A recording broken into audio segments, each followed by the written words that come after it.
Time management, as it applies to your departmental organization, is crucial to today's GM Parts operation. Planning ahead will help you be prepared for whatever opportunity presents itself. Time is the one commodity you cannot buy.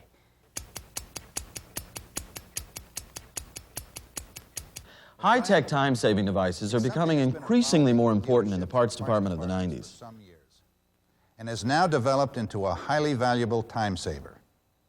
That is the fully integrated computer system networking the parts department, service department, and administration.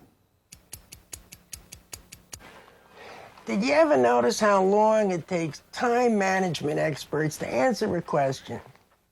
Hi, I'm Jan Rather. I'm Benjamin Franklin the 12th. I'm Randy Mooney. And I'm Brian Sawyer. These stories and more on 29.5 minutes.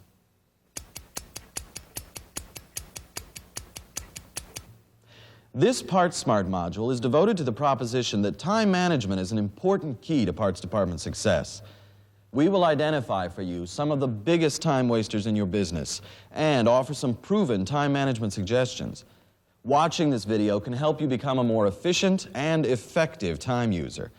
You'll learn how to improve your time and task management, how to counter the natural time-wasting tendencies in all of us, and how to use modern technology to free up time and utilize that extra time to accomplish your personal and departmental goals. In a parts department, productivity is directly tied to time management. Our first story is about time and task management in a GM Parts operation and its importance to business success in today's fast-paced and very time-conscious parts market. Our Partsmart researchers talked with parts managers around the country and identified the biggest personnel and procedural time wasters in a GM Parts operation. Time wasters like unclear objectives, muddy communications, confused responsibility, and untrained staff. Time wasters like the absence of long-range planning and precise work routines. And simple physical time wasters like not having adequate space to do the job in a timely manner. So we came here to a GM Parts department to talk to parts manager Al Pelletier, who runs a highly efficient and effective parts operation. We came to find out how he and his parts personnel managed to avoid those terrible time wasters. Well, we came here to ask you about how you manage time in your dealership. What do you do in your parts operation to avoid what we see in many parts departments, management by crisis? Jan, let me save us both some time and cut right to the heart of the matter. The parts business is a customer service business. You never know who or what is going to walk up to your counter. When you answer the phone in retail or wholesale sales, you never know what problem is going to present itself. So how do you manage time in a business that is largely unpredictable? You plan ahead and you train your people. The main time-saving tactic in a customer service business is to take the time to plan ahead, for yourself and for your business. Planning ahead will help you be prepared for whatever opportunity presents itself. So how do you manage time in a business that is largely unpredictable? First of all, know what the departmental goals are and set goals accordingly for yourself. If you are uncertain about departmental goals, proceed immediately to your manager and ask him to clarify. Sales goals, profit goals, time goals, efficiency goals. They're all important in planning maximum time effectiveness. The same with personal goals.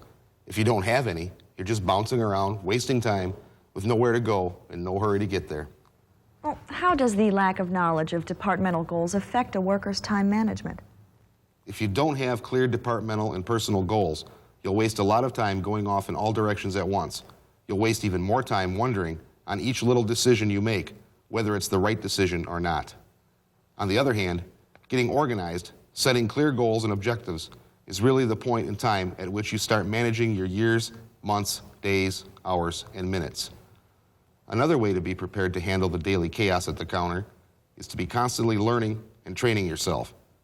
Participate in parts operation training, learn how all aspects of the department work, learn everyone's job, stay on top of changes, review all parts and service bulletins, develop a routine for keeping bulletins organized and handy, even participate in service training. I've found that the more a parts employee knows about automobile systems and service procedures, the better counter person they can be. If you take a self-improvement approach, chances are you'll be ready to make time when the next customer comes your way with a problem. We put together a list of time wasters we found in our talks with parts managers. Could you comment on these and explain how you and your people avoid them? Let's start with your thoughts on operational routines and procedures. Sure. Once goals are set, it's time to set routines, standards, and controls. Who does what by when and how? Who winds the clock and puts out the cat? Setting up workable, timely routines is the most important time management task for any parts team. Our research found special orders to be one of the worst time wasters in the parts department, more so for warranty orders. Some parts managers say 50% or more of their special orders are returned to General Motors because they can't get the customer back into the dealership, even though the warranty repair costs them nothing. Time wasted on special orders is astronomical. The departmental goal is to place the special order, get it in quickly, keep track of the parts, get the customer's car back into service for installation, and make a profit. So we put the question to Al Pelletier. Now, how do you save time on special orders? Well, I can't answer for every parts department. They each have their own routines, but a parts team that is time-oriented can devise a time-efficient method for tracking special orders through the department and into the hands of the technician or customer. Some routines enter the customer's name or initials in the bin location space, so it will come back on the pick tag. That takes more time initially, but having the customer name on the pick tag saves time when the special order comes in. Others assign a number or letter code that returns the special order to the counter person who originally placed the order. Whatever special order routine is devised, it should include service writers. After all, it's their customer. Some special order routines include the initials of the service writer so he or she can help get the customer back in. Some use special 3-part forms to handle special orders. One form goes with the customer, one to the inventory control clerk to order the part, and one in a file for future reference. Others use multiple forms that include a postcard that gets mailed to the customer when the part is received. Whatever the routine, unclaimed special order parts should be returned after about 30 days and not left laying around to waste even more time. If your special order routine isn't specific and time-related, you waste a lot of time calling customers, waste a lot of time rechecking overaged special order parts, and then waste even more time making out 659 return forms and shipping them back to GM. And that's assuming you can even return them for credit. Well, that's pretty specific. Can you give us a broader example? Certainly. What are the procedures for putting stock orders away? Do they sit for days before being checked and binned? Do only stock people put parts away, or does everyone in the department cooperate in shelving large orders? Imagine how much time is lost looking for a part that's logged into inventory, but is not in its proper location. The computer shows you have one, but there's none in the bin.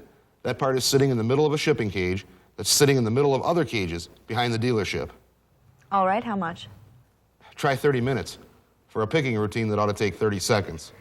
What about the physical layout of the department? Does that impact on time management? Yes, adequate space is a factor in time management. If your parts counter is busy with people on the move, answering phones, checking bin counts, picking parts, they need space behind the counter to get in and out quickly, and space in front of the counter to handle maximum customers. I see so many counters with minimal space on both sides of the counter. Receiving should have a large open space immediately inside the receiving door. Stock orders can be placed under parts supervision quickly, and people can begin putting orders away immediately without confusion. There should be adequate space somewhere in the parts department to gather and group body shop orders without getting them mixed up. A routine should be developed so that parts or service people can easily and quickly determine if a body shop order is being built and when it is complete. Mishandling customer returns can also eat up time. How do you handle returns from wholesale customers, from retail customers, from technicians?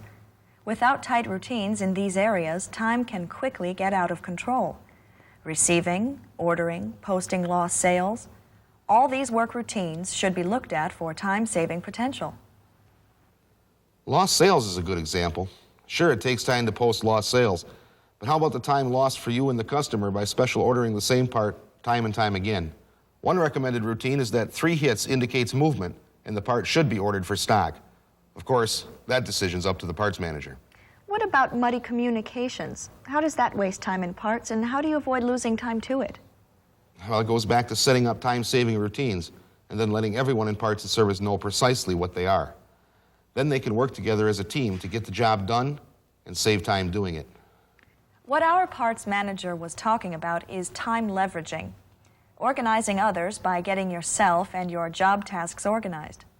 But to be effective, this communication among parts personnel and with service personnel must be clear and understood by all concerned. Ask for verbal feedback to verify that what you said is what others understand. Clear communication may take more time initially, but will undoubtedly save you from spending much more time later undoing the results of miscommunication with your teammates. I might as well say time mates as teammates. If you practice clear communication techniques, you and the persons you're communicating with become a time team, striving to minimize time spent communicating and maximize effectiveness. And again, you have time leveraging. Initial time spent in clear communications will save time later in both parts and service operations. The idea behind time leveraging is to spend the time necessary in the short term to gain long-term time management. If you hear the phrase, "But I thought you said," time and time again in your department, you need to work on communication clarity. What about confused responsibility? That is another of our known time wasters. Unclear responsibility wastes huge amounts of time and needs to be watched constantly. Can you give us some examples? Well, how about this? Two counter people think they are each responsible for completing a task. The job gets done twice. Or this, stock people who each think the other is going to complete a task. Then the job doesn't get done, which leads to time-consuming complications down the line. One person is given responsibility, but others in the department don't know it and refuse to cooperate. Or two people think they have each been given responsibility to carry out a task and give conflicting instructions to others. To my way of managing, confusion about who is responsible for what always results in a significant amount of wasted time and effort. What's the bottom line for you on maximizing your staff's time? The bottom line, like I said in the beginning, do some forward planning, set up some workable time-saving routines, and then train people to carry them out to the letter. We should make something clear here. In our talks with parts managers, no one was advocating parts people becoming workaholics. What we're finding out is that parts groups who sharpen their communication skills, who focus on developing time-conscious routines, who team up to save time, make more time available for getting more things done within normal working hours, buying time through good organizational skills. Utilizing time effectively also calls for personal time management. No matter what job we have in the parts department, we all have one thing in common. We're all human. And we have all inherited a natural tendency for selling time short. For our next story, we're going to go online to our field reporter, Benjamin Franklin XII. Thank you, Brian.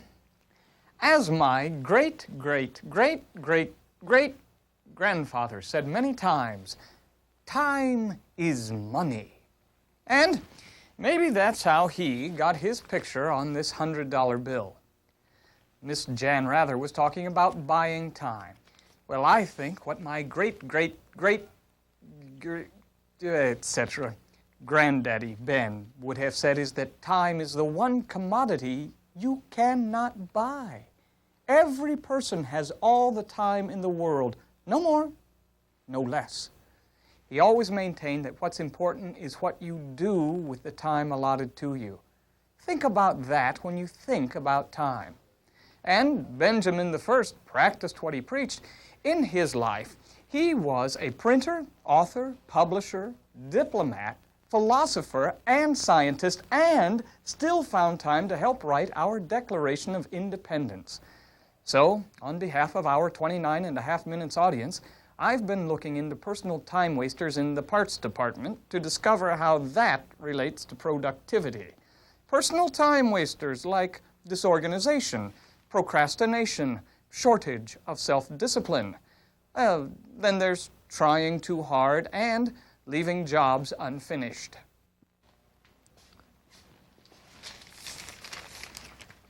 Be operative. Have a place for everything and everything in its place. Do this for everything you have to do or remember. Set up for retrievability. Information must be logged and kept in such a manner that it can be retrieved quickly by you or your fellow workers. Well, keep a to-do list visible.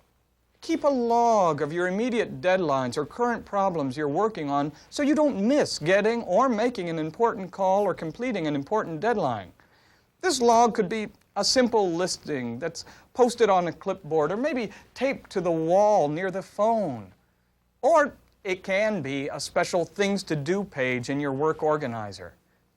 Getting yourself personally organized takes self-discipline.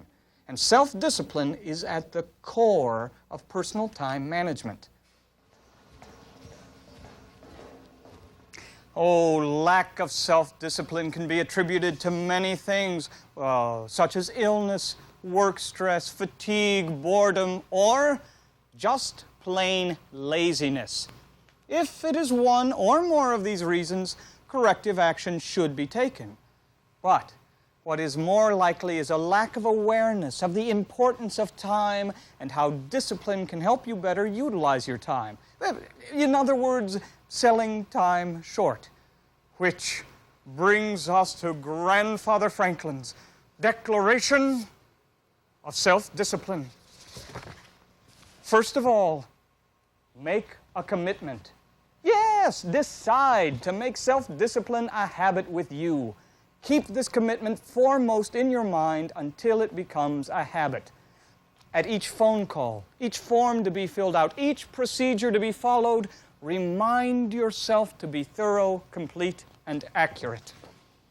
Set and keep deadlines. Most of your daily activities do not have formal deadlines, but in the interest of time management, you can set up deadlines of your own. I'm busy now, but I will call this customer back before lunch, or before 3 o'clock, I will create new bin locations for new parts that came in this morning. Prioritize your day. Making a list of tasks is basic to time management, but a prioritized list is even more time efficient and time effective. When making a task priority list, be aware that there are two divisions, important and urgent. Most people prioritize by urgency, which is why many people spend most of their time putting out fires. What is important may save more time in the long run than what is urgent. Well, for example, following up on an urgent customer crisis may not be as important in the long run as helping your parts team to quickly put away a large stock order, precisely because putting away the stock order quickly sets up you and the rest of the department to do business briskly. Focus on what's important. Time management experts say it is preferable to plan your day first according to what is important and second according to what is urgent. What quickly becomes obvious to those who plan their days is that an unplanned day results in wasted time and effort. And as Benjamin the First said, waste not, want not. Don't attempt too much. Another personal time waster is trying to do too much. When the technician counter starts to jump with activity and wholesale phones are ringing off the hook, it is easy to get into a harried situation in which things begin to fall through the cracks. Important notes misplaced, important procedural steps skipped, important things forgotten, wrong numbers picked for the parts, and very often attempting too much is a result of no forward planning and prioritizing. But there are steps you can take to stop this time-wasting personal attribute. Resist trying to cover for others who are not doing their job. The work of others is their responsibility. Don't pat yourself on the back for being able to work under pressure. Nobody works best under pressure. Don't assume everything must be done at once. Practice separating high priority work from low priority tasks. Develop your organizational skills. Learn to say no to others who want to pile more work on you than you can efficiently and effectively handle in a timely manner. Some say this two-letter word, no, is the key to personal time management. Learn to set realistic time estimates on how much you can do or accomplish in a given time frame. Complete tasks. Many times attempting to do too much can lead to another significant personal time waster, and that is leaving tasks unfinished. Unfinished tasks take a toll on others who depend upon their completion. Those others could be fellow parts personnel, service technicians, or the ultimate dependent, the GM customer. But there are ways to become a consistent finisher. Stick with it. Complete each task. Fill the entire RO for the technician before taking a phone call. Or resolve the customer problem before going on to the next task. Finish unloading and checking an incoming stock order for wrong or missing parts before putting stock away. Resist interruptions. People who finish tasks resist interruptions except for dire emergencies. Their priorities are firmly in place, and nothing will deter them from completing the tasks they know are important for them and for their department. I think you're beginning to see that these personal time management factors are all related. Failure to prioritize, lack of self-discipline, and personal disorganization are all related to not being able to finish tasks. In truth, non-finishers are easy to spot, whether in ourselves or in others. As they go about their daily tasks, they leave a trail of unfinished jobs in their wake. Now, how do you determine where you stand in regard to personal time wasters? You keep a time and task log. Believe me when I tell you, you'll be very surprised at the outcome. Yes, some time management experts maintain that many people waste 50% of their workday, and the best time managers waste at least 2 hours. Your log will tell you exactly where and when you're wasting time, and on what. Here's one suggested time log layout. You may prefer to make up your own. Of course, you put your name, day, and date at the top. Then, using several vertical columns, you begin to log your activities. The vertical column should include the following headings: starting time, activity, time used, and comments. If you think you can manage it, also include columns ranking each activity according to importance and urgency, from 1 to 10, 10 being the highest. Don't cheat. That makes your log worthless. Besides, nobody is going to look at it but you. If you spend 10 minutes talking to your buddy at the coffee machine, put that down. If you spend 30 minutes looking for a lost part, put that down. Each notation is important. Keep this log for about 3 to 5 days and you'll know exactly where to improve your personal time management skills. When you've completed your daily time logs, it's time to analyze them, study them carefully, and write down answers to the following questions. What are my worst time wasters? How much time am I losing to unwanted interruptions? When are my most productive and least productive times a day? Which activities can be eliminated? Where is the best place I can save time? How much time am I losing to unclear communications? So, you see, it's critical that you don't sell time short. These tips can help you manage your time and earn some extra Franklins for your dealership. This is Benjamin Franklin the 12th. My time is up. Our next story is about high-tech tools you can use to help you save time or squeeze more than 60 minutes out of each working hour. Once you've used them, you'll never again want to work without these high-tech time savers. Time management experts are suggesting that we listen to self-training audio cassettes in our cars as we drive to and from work every day. A good example of using technology to stretch time. We're utilizing 1 hour of drive time to get in an hour of self-development training. In effect, you have stretched 60 minutes into 120 minutes, and you're improving your career potential in the bargain. Using high-tech devices to stretch time became more prevalent during the 80s and is obviously going to increase in forward-looking parts departments of the 90s. So we paid a visit to GM Parts Central Area Sales Manager Ed Carey to find out how time management practices and available modern technology can benefit the parts department of today and tomorrow. What high-tech tools are being used in today's parts operations?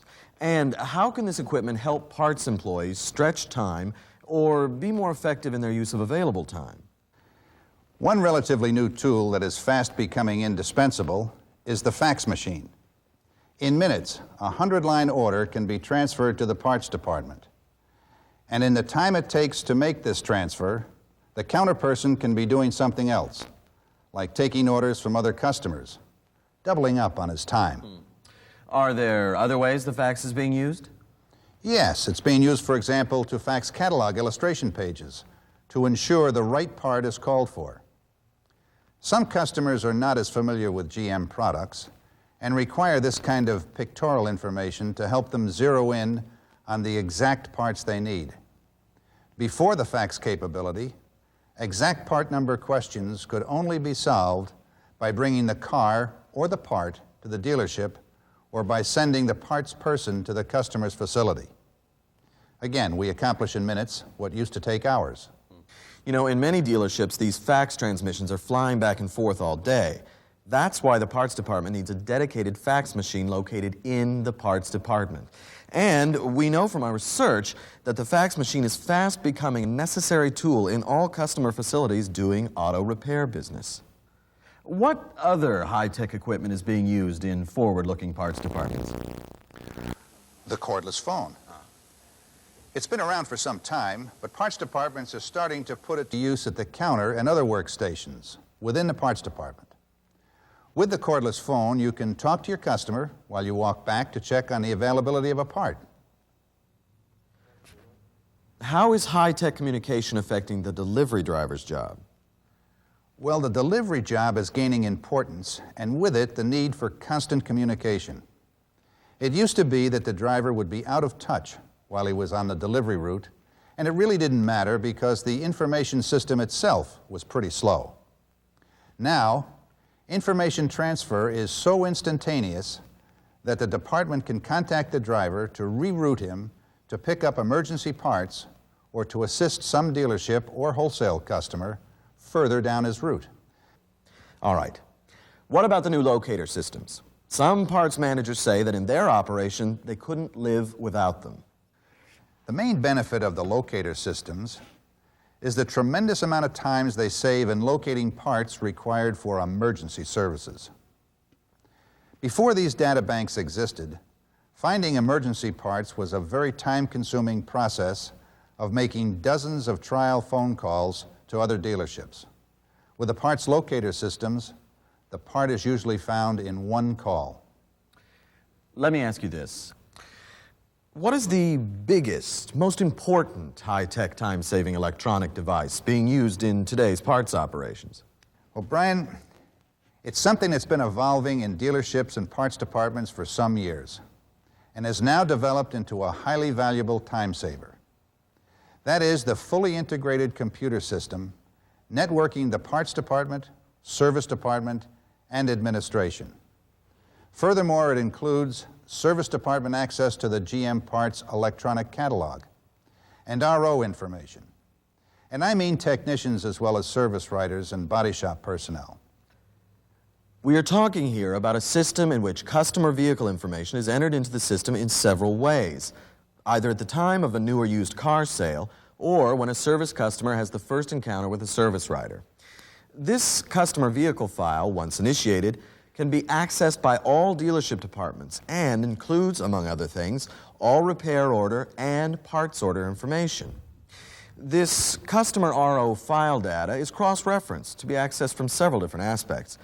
For example, from the customer name or telephone number, from the VIN number, from the RO number, or actually from the part number. Could you give us a practical example of how an integrated system can save time? Yes, I can. Let me use the example noted here earlier of the GM warranty special order. The warranty repair order is initiated into the computer by the service writer. The technician, when receiving the car for analysis, can access the repair order data and, if need be, access the GM Parts electronic catalog to verify the parts illustrations and nomenclature. Then, when he contacts the parts department, he can accurately identify the parts he needs. When the part is ordered by the parts department, the order number is noted on the repair order file, along with the order method, such as SSO or VIP, as well as the bin location. When the customer calls service to find out if the part is in, or better yet, when the service department calls the customer, the service writer can access the customer's name, the repair order number, the part name and part number, when and how it was ordered, and when it was received. Parts personnel should note that this customer contact Ed Carey referred to took place without using up the time of the parts department or the customer in checking to see if the part was in. This fully integrated system certainly helps with a customer satisfaction equation. Customers generally view service and parts as one function and resent being bounced around like a tennis ball between service and parts. And these kind of service inquiries happen all day, every day. In our research, we found another new time saver, the dealership parts availability number. This technique uses a special telephone number that other dealerships can call that gives them an answer to inventory quantity without tying up a parts counter person. When the number is dialed, a voice asks the caller to punch the part number into the touchpad. Then it checks the computer inventory and gives the caller a verbal answer to the number of parts in stock. It works well. Thank you, Ed, for your time, and let me ask you if you have any final thoughts on the role of time management in the GM dealerships of the future. Well, from a high-tech standpoint, I'd love to be 25 years younger, just to have the opportunity to see what takes place and how it impacts the business world in those next 25 years. Now comes our parts curmudgeon Randy Mooney with some words of wisdom about time management. Did you ever notice how long it takes time management experts to answer a question?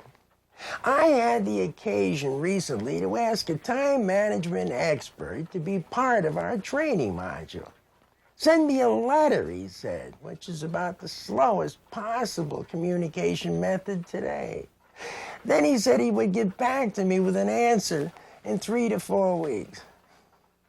In this age of fast food and telemail, he might just as well have said the next century. To me, all this fuss about time management is one big pain in the wristwatch. Time was, the time went fast or slow, depending on whether we were running from a saber-toothed tiger or sitting around the fire telling dinosaur jokes. Then someone invented the sundial, and man hasn't been the same since. Sometimes I wish I'd been born BS, before the sundial, where time flowed naturally out of life's natural events. But the fact is, we all live and work in a society that is obsessed with time. High-tech devices are measured in nanoseconds, 1/1,000,000th of a second, a measurement so small the human mind cannot possibly imagine it. In today's instant environment, we soon learn that if we want to play the game, we have to play in the fast lane. And I don't disagree with that, as long as we balance it with some slow and natural time. We can learn to balance the quick step with the slow shuffle, the 100-yard dash with a leisurely walk through the woods. We should plan odd days so there are some productive periods of vigorous action, and other times when we just sit and do nothing. It isn't easy to do nothing. One has to work at it. I made a solemn oath to myself to do nothing at least twice a day. When people at work ask me what I'm doing, I say, I'm rejuvenating my biological clock so it doesn't run down. Now that works fine at the office, but when I get caught doing nothing at home, my wife just won't buy it. And recites a litany of jobs left unfinished. She doesn't know that doing nothing at all can give you great pleasure if you know how to do it. Looks like time is up, even for me. Got to go. Bye.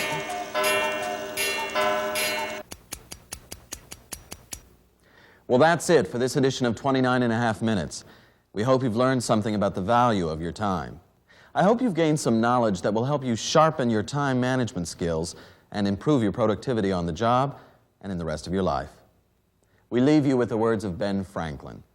Do not squander time, for that is the stuff life is made of. Do some forward planning, set up some workable time-saving routines, and then train people to carry them out to the letter. It's critical that you don't sell time short. These tips can help you manage your time and earn some extra Franklins for your dealership. I'd love to be 25 years younger, just to have the opportunity to see what takes place and how it impacts the business world in those next 25 years.